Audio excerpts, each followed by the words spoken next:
the one, the only, Ben Sion.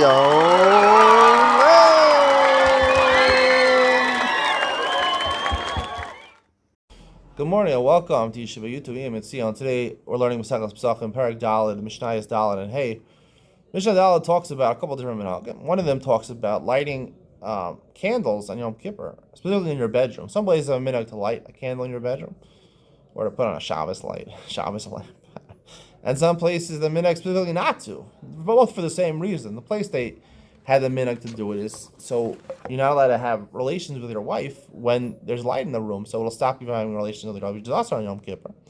The other place, the minhag was not to light because if you see your wife, you might have a desire for her, you might be together with her on Yom Kippur. For the same reason. However, with the Chol Makom, the Mishnah continues, even in a place where the minhag was not to light candles, you're allowed to light. You have to be able to light candles in shuls and batei midrashos and v'osafelim and street lights, and hospitals. You have to, even in your place that doesn't light candles, you can't extend that to other places like hospitals and street lights because there's no chashash of tashmish hamita.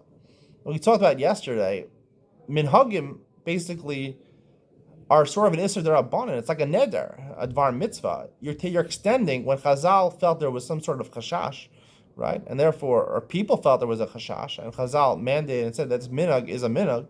It's a legitimate minhag that people wanted to aser upon themselves certain things, so they shouldn't come to do Yisurim, right? That's not a violation of Baal Tosef, to take a minhag upon yourself, a minhag of a makom.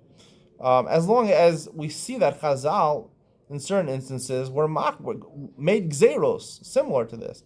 If Chazal make gzeros similar to this, a minhag of a makom, it's bal yachal dvaro. It's a neder d'Rabbanan. However, things which make absolutely no sense, which are not connected to the intent of Chazal, the whole intent of lighting candle, not lighting candle, is to prevent tash shamita. In a hospital, there's no tash shamita usually. In a batei midrash about the knesset, there's a mechitza there.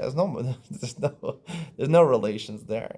In street lamps, unless it's raining cats and dogs, there's no people being together. So if there's no people being together, so it's a minhag shtus. It's a stupid thing to take upon yourself. It's not.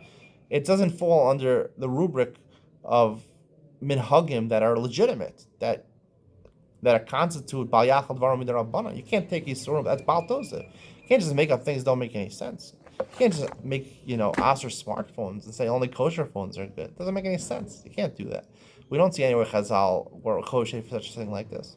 So to make such a minhag upon yourself, it's not binding. You can't do it. That's why the Mishnah says even a place where the minhag is not to light candles in the bedroom, you can't extend it to other places because it makes absolutely no sense, and your minhag is not binding. Hope you enjoyed today's share. See you in the next one.